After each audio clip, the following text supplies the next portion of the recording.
Buenas con todos, el día de hoy vamos a ver por qué es que la enfermería es considerada como una ciencia, cuál es el método científico de la enfermería y también vamos a hablar un poco de signos clínicos. Primero, para que algo sea considerado como ciencia debe tener dos aspectos esencialmente: el objeto de estudio y un método científico, y la enfermería lo tiene, sí. ¿Cuál es el objeto de estudio de la enfermería? El objeto de estudio es el cuidado. Ahora, ¿el cuidado de qué? Pues es el cuidado del paciente, es decir, de la persona o del individuo, pero también puede ser el cuidado de las familias, ya que el enfermero se va a encargar de promocionar la salud, va a cuidar también a las familias y también a las comunidades. Es decir, que el objeto de estudio de la enfermería es el cuidado. ¿De quién? Del sujeto, de las familias o las comunidades. Ahora, ¿cuál es el método científico de la enfermería? La enfermería cuenta con un método científico que se le conoce con las siglas de PCE o PAC. ¿Qué significa esto? Significa proceso de cuidado en enfermería o proceso de atención en enfermería. Ahora, este método científico se le puede definir conceptualmente como un enfoque deliberativo que se basa más que todo en la resolución de problemas del paciente. Ahora, esta resolución de problemas va a depender de las capacidades o actitudes que tenga el enfermero. Capacidades como por ejemplo cognitivas. Un enfermero que tiene más conocimientos que el otro va a poder resolver con una mayor eficacia el problema del paciente. Es decir, que va a depender de las capacidades cognitivas. También va a depender de las capacidades técnicas. Es decir, con qué facilidad tengo para poder manipular determinados instrumentos tecnológicos en un hospital. También va a depender de las capacidades interpersonales, es decir, de esa actitud de poder relacionarme con el otro, con el paciente, que también me puedo relacionar. Va a depender de esos aspectos en general. Ahora, este proceso de cuidado en enfermería va a tener 5 características esenciales que las podemos apreciar acá.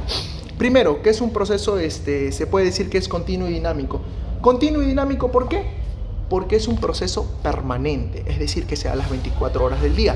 Ejemplo, un paciente de repente que está internado, tienes que cuidarlo las 24 horas del día. De ahí que el horario del enfermero es rotativo: 8 horas lo cuida un enfermero, 8 horas otro y 8 horas otro.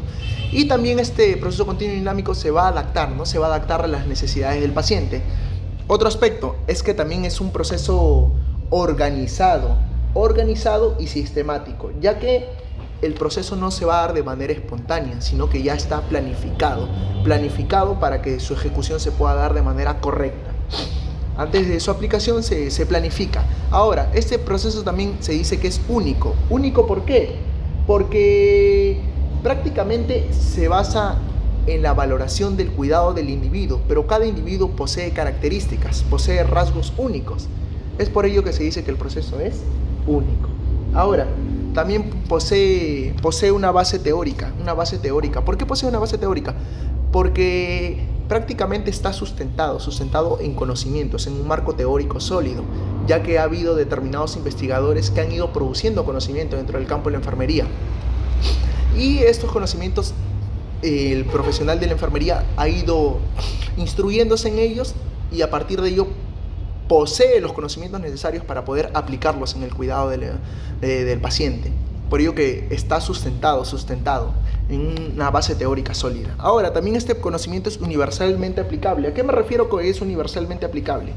Me refiero prácticamente de que se va a aplicar a los pacientes de todas las edades. No va a depender de la edad, no va a depender del sexo, no va a depender del género, etc. Y también se va a aplicar en todas las especialidades, ¿no? Ya que en todas las especialidades se puede aplicar en la especialidad geriátrica, oncológica, pediátrica, etc. Ahora, este proceso de cuidado en la enfermería, te comento que va a consistir en 5 pasitos. 5 pasitos muy interesantes que te los voy a explicar desde un punto de vista bien didáctico para que los puedas entender. Primero, el proceso de cuidado en enfermería consiste en 5 pasitos. Te los menciono y de ahí te los explico cada uno.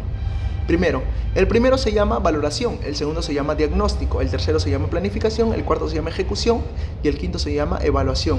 No voy a profundizar con manuales como el NANDA y todo ello en este video, ya que eso lo voy a dejar para otro video. Pero cualquier duda me la dejas en los comentarios, simplemente lo voy a explicar desde un punto de vista didáctico para que todos lo puedan entender en general. Ahora, el primer método, el pasito del método científico en enfermería es la valoración. ¿La valoración en qué consiste? Así de manera sencilla, consiste en recoger datos, recoger información del paciente e interpretarla. Y esa interpretación va a estar basada en la cantidad de conocimientos y experiencia que yo tenga. En eso consiste la valoración, la recogida e interpretación de datos. Ahora, Esta recogida e interpretación de datos se va a dar por medio de tres aspectos. ¿Cuál es el método que yo voy a utilizar para recoger los datos? ¿Cuáles son las fuentes de datos que yo voy a tener? ¿Y cuál es la clasificación de esos datos? Mira, esto solamente se ve en el primer pasito de la valoración. Recordemos de que el proceso de cuidado en enfermería tiene 5 pasitos. Te los mencioné. Aquí están. Ya, ahora sí, una vez que ya lo sabes, vamos por esto. ¿Qué tipos de métodos para recoger datos existen? ¿Qué tipos de métodos para recoger datos existen? Existen tres. ¿Cuáles son esos tres? Te los menciono y de ahí te los explico. El primero es la observación, el segundo es el examen físico y el tercero es la entrevista. Primero, la observación de que desde que va viniendo el paciente a mi consultorio, desde que va viniendo o desde que yo lo voy viendo de lejos, lo voy observando. ¿Cómo se realiza esa observación? Se da de cabeza a pies. De ahí que esa observación se le conoce como una observación céfalo-caudal. Ahora, también puedo recoger datos de otra manera. ¿Cómo? Por medio de un examen físico. Es decir, una vez que viene el paciente, yo le pido su consentimiento y le digo que si puedo evaluarlo, ¿no? Examen físico. El examen físico consta de 4 pasitos. ¿Cuáles son esos 4 pasitos del examen físico? La inspección, la palpación, que palpación consiste en tocar al paciente. De ahí viene la percusión, que es producir sonidos en determinadas regiones del cuerpo, ¿no? Para ver, de repente produzco un determinado sonido aquí en la zona abdominal y veo de que de repente el paciente está hinchado con gases, o puedo determinar que de repente tiene algunos parásitos y demás. Y el último pasito es la auscultación, que eso lo voy a realizar con el estetoscopio. Esa es otra forma para recoger datos. Y la última forma para recoger datos es la entrevista. Es decir, yo mismo preguntarle al paciente qué es lo que tiene, por qué es que ha venido. Ahora, recuérdate, ¿cuál es el método para recoger datos en la valoración? Primero, observación, cefalocaudal. Segundo, examen físico. Y tercero, entrevista. Otro dato más. El examen físico es un proceso muy extenso, ¿eh? Te dije que consistía en la inspección, verlo al paciente de cabeza a pies, cefalocaudal. De ahí palpación, es decir, voy tocando desde arriba, desde su cabello, que voy viendo de que no presente determinadas, de repente tal vez presenta caspa, presenta honguitos, algo, calvicie, algo, voy viendo, voy evaluándolo al paciente, de repente su pupila está muy dilatada, contraída, que eso se le conoce como miosis o midriasis, voy evaluando también la mucosa nasal, o voy evaluando el pabellón auricular, el conducto auditivo, de repente puede presentar, no sé, pelitos, ¿no? Cuando presenta una persona pelitos de más se le conoce como hipertricosis. Si los presenta de manera excesiva, también voy evaluando toda la cavidad bucal, ¿no? Voy evaluando la cavidad bucal, veo de que todos sus dientes estén completos, los 32 dientes. Voy evaluando también su lengua, ¿no? De repente tal vez sus amígdalas están inflamadas, de repente la lengua presenta mucho sarro, a eso se le conoce, por ejemplo, como lengua saburral.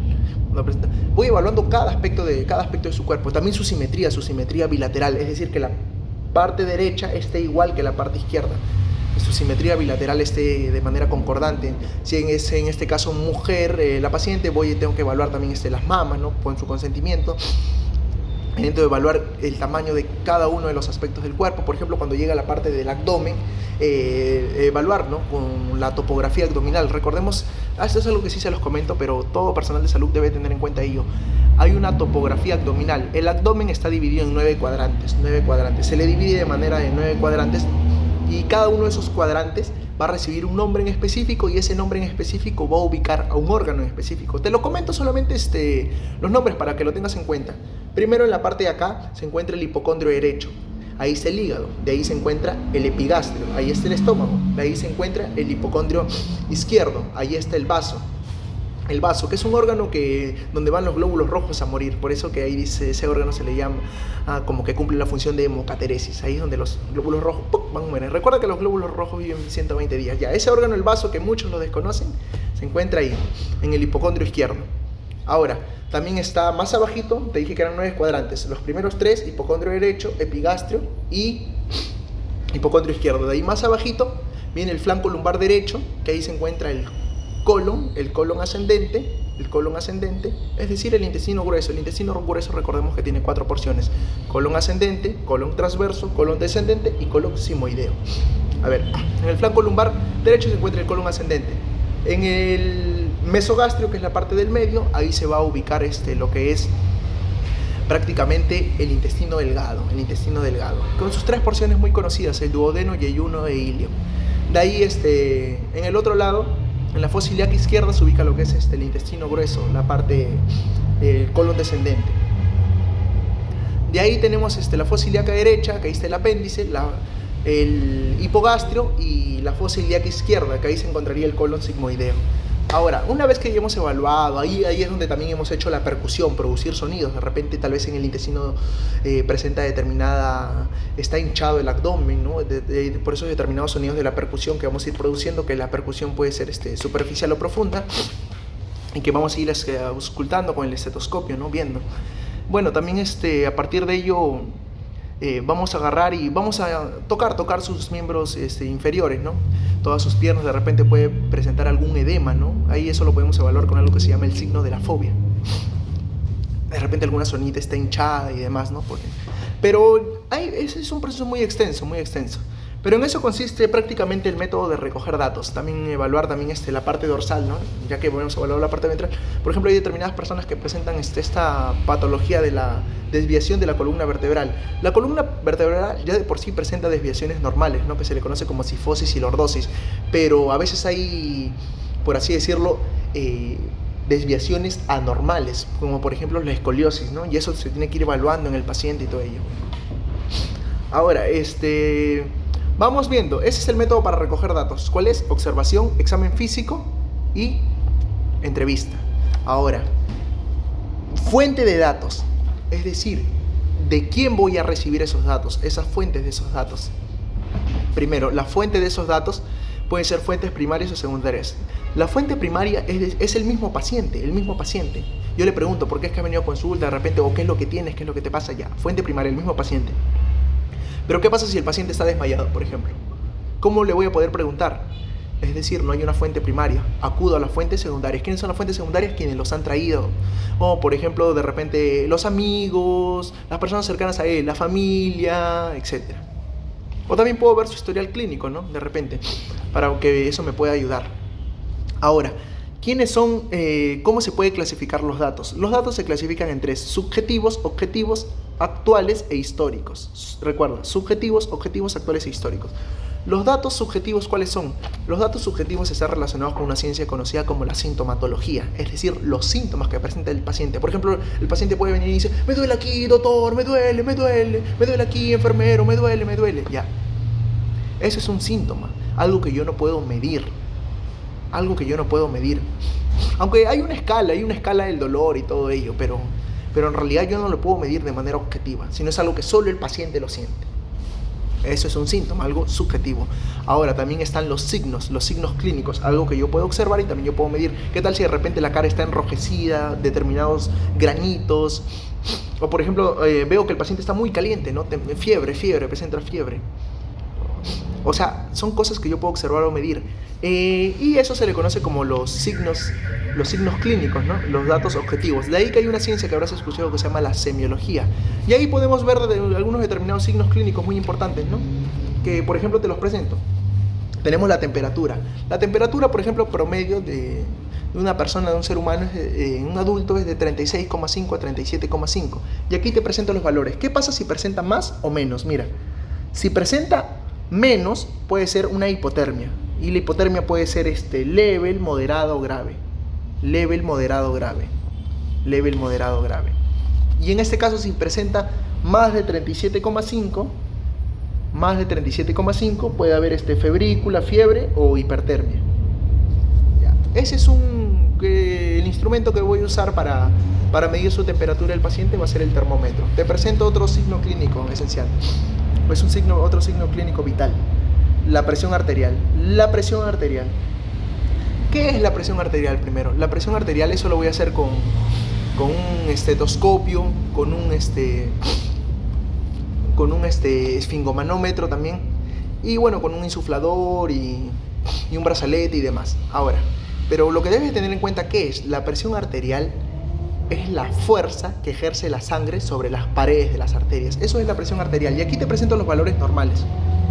Mira, los valores normales son entre 120 sobre 80, 120 sobre 80 milímetros de mercurio, 120 sobre 80 milímetros de mercurio. Pero hay un promedio, hay dos tipos de presión, la presión sistólica y la presión diastólica. ¿Qué es esto de sistólico o diastólico? Sístole, acuérdate, sístole es tu corazoncito. Yo sé que tú conoces muy bien a tu corazoncito. Sístole es la contracción del corazón. El corazón se contrae y expulsa la sangre. Y diástole es la relajación del corazón. El corazón se va relajando y se va llenando la sangre, se va llenando la sangre, se va llenando la sangre. Esta no es una clase ni de cardiología ni de sistema cardiovascular, pero así de manera sencilla. Sístole es esto, la contracción, y diástole la relajación. La sístole, sus valores normales o promedios en un adulto, la presión sistólica es de 110 a 129 milímetros de mercurio. Y la presión diastólica debe variar entre 80 a 85 milímetros de mercurio, pero el valor normal es 120 sobre 80. Yo me lo aprendí así, mira, 120 sí, sistólica, 100, los dos comienzan con sí, 120 sistólica, y diastólica el que queda, 80. Ahora, otro datito más, mira, si el paciente presenta, por así decirlo, más alto de esos valores, se le llama hipertensión, y hay tipos de hipertensión, ¿no? De grado 1, de grado 2, de grado 3. Y también puede haber hipotensión si presenta más bajos de esos valores. Listo. Ahora, otro signo clínico vital que debemos de conocer es este de acá, el pulso arterial, que por lo general, para comodidad del paciente, se toma aquí, en la arteria radial. Hay determinados puntos donde tomar esto, pero en la arteria radial se toma. Y si el paciente, el pulso arterial es más que todo para poder evaluar la frecuencia cardíaca, es decir, de cuántas veces late tu corazoncito por minuto. Para eso se toma el pulso arterial. ¿Cuántas veces late tu corazoncito por minuto? Y el valor promedio normal adecuado es de 60 a 100. De 60 a 100, mira, aquí lo podemos apreciar. De 60 a 100 latidos por minutos. Si es por encima de ello, se le conoce taquicardia. Y si es por debajo de ello, se le conoce como bradicardia. Acuérdate esos términos. Y aquí están los valores normales, no sé si lo puedes apreciar. Ya está. Ahora, ese es el pulso arterial. Ahora, también tenemos lo que es la respiración. Evaluar lo que es la frecuencia respiratoria. ¿Eso cómo lo voy a evaluar? Por cómo va inspirando, inhalando aire, es decir, y cómo va expirando o exhalando el paciente. Un ratito más. A ese proceso de intercambio de gases, inspiración, expiración, se le conoce como hematosis. Son términos raros, pero que te debes ir familiarizándote si eres un personal de salud, así como yo. Ahora, ¿cuánto es el promedio de respiración que uno debe dar por un minuto? Inspiración, expiración. El promedio de la frecuencia respiratoria es entre 15 a 20 por minuto. Pero eso va a variar, algunos dicen 12 a 20, otros de 14 a 20 y demás. Pero con que tengas de 15 de 15 a 20 respiraciones por minuto, vas bien. Ahora, si ya es más elevado ese valor, se le conoce como taquignia. Y si va debajo de ese valor, se le conoce como bradignia. Bradignia debajo de ese valor y taquignia por encima de ese valor. De ahí que al valor normal, que es de 15 a 20, se le conoce como eugnia. Te lo comento nomás para que lo tengas en cuenta. Todo eso es en semiología y otras cositas más. Pero vamos a ver. Nos quedamos aquí, ¿te acuerdas? La clasificación de datos subjetivos. Ahora estamos hablando de datos objetivos, datos que yo puedo observar y puedo medir, como por ejemplo los signos vitales. Ahora, los datos actuales. ¿Qué son los datos actuales? Los datos que se presentan en ese contexto en el paciente. Y los datos históricos, como por ejemplo las enfermedades. ¿Qué tal si el paciente anteriormente ha presentado diabetes? O también datos históricos, ¿no? Que yo puedo evaluar en su historia clínica. Ahora, en eso consiste el primer proceso de cuidado en enfermería. Te dije que eran 5 procesos: valoración, diagnóstico, planificación, ejecución y evaluación. Ahorita ya terminamos con valoración. Vamos con el segundo. ¿Qué es el diagnóstico? El diagnóstico prácticamente es el segundo proceso de cuidado en enfermería. ¿Y en qué va a consistir? En emitir un juicio clínico. Una vez que yo he terminado de recoger e interpretar datos, voy a emitir un juicio clínico a partir de ello. Te lo comento. Mira, te lo comento. El diagnóstico en enfermería es un juicio clínico en relación a la respuesta humana, ¿no? A la respuesta que yo he podido obtener en todos los datos que ya he recogido en el primer aspecto. Ahora, este diagnóstico, hay, por así decirlo, tipos de diagnóstico. Diagnóstico real, diagnóstico de riesgo, diagnóstico de síndrome y diagnóstico de promoción de la salud o bienestar. El diagnóstico real también tiene otro nombre que se le llama diagnóstico focalizado. Ahora, ¿en qué consiste así de manera sencilla? Consiste en, como lo dice su nombre, diagnóstico en el tiempo actual. O sea, todo lo que le está ocurriendo al paciente en ese instante, todo lo que le está ocurriendo al paciente en ese momento. En eso consiste el diagnóstico real, o focalizado también llamado. Ahora, ¿en qué consiste el diagnóstico de riesgo? El diagnóstico de riesgo consiste en la posibilidad de qué enfermedades podría padecer el paciente. Ahí te puedo poner un ejemplo, tal vez. ¿Qué pasa a un paciente que no consume mucha fibra? ¿Qué puede desencadenarse en ello? En que tal vez sufra de estreñimiento, ¿no? O sea, es una posibilidad que puede ocurrir en el paciente. ¿O qué pasa si de repente el paciente se ha automedicado algo? Yo tengo que conocer los efectos secundarios y adversos de ese medicamento para poder evaluar, ¿no?, un diagnóstico de riesgo. Ahora, también tenemos el diagnóstico, el de síndrome lo voy a dejar para el final. Tenemos el diagnóstico de promoción de la salud o bienestar. ¿En qué consiste este diagnóstico de la promoción de la salud o bienestar? Consiste prácticamente en que una vez que tú ya le has explicado al paciente cuál es la patología que está padeciendo, consiste en la disposición del paciente para poder cambiar ese hábito que lo ha enfermado y va a estar dispuesto a cambiar ese hábito para poder mejorar, para que él mejore, ¿no? Y el último, que es el diagnóstico de síndrome. El diagnóstico de síndrome prácticamente consiste en describir, ¿no?, describir una situación concreta, ¿no? Una situación concreta y bien compleja, ¿no? Por ejemplo, como por ejemplo un trauma, ¿no? Un trauma post-violación. Y que el diagnóstico de síndrome abarcaría cada uno de estos diagnósticos. Ahora, ese es el segundo aspecto en el proceso de cuidado en enfermería. Este proceso es muy complejo, como te dije, que va a evaluar también, va a utilizarse manuales y demás.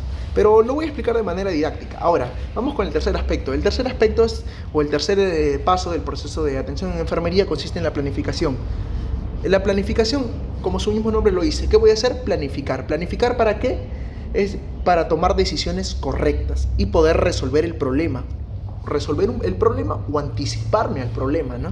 Anticiparme al problema. Y esto se va a dar con un manual. Un manual que todos los enfermeros lo usamos, que se le conoce como el manual NANDA. De ahí que vamos a estar documentados con ese manual. Y el cuarto proceso de cuidado en enfermería consiste en la ejecución. Y aquí, como pueden leer el concepto, consiste en la resolución de los problemas del paciente a través de la aplicación de las intervenciones del enfermero. Y este proceso de la ejecución va a depender. ¿De qué va a depender? De lo que te comenté al principio. Este proceso de la ejecución va a depender mucho de las capacidades que tenga el enfermero. Capacidades cognitivas, es decir, de los conocimientos que tenga el enfermero. Capacidades técnicas, la capacidad de manipular determinados instrumentos tecnológicos y capacidades interpersonales. Y para finalizar, tenemos el quinto proceso de cuidado de enfermería, que es la evaluación. La evaluación se va a realizar en base al logro de los resultados esperados. O sea, una vez que has hecho todo el proceso, vas a evaluar. Una vez que has cumplido los otros 4 primeros pasos del proceso de cuidado de enfermería, vas a evaluar en base a los logros y a los resultados esperados o pronosticados por ti. Eso sería todo. Cualquier duda, déjame en los comentarios.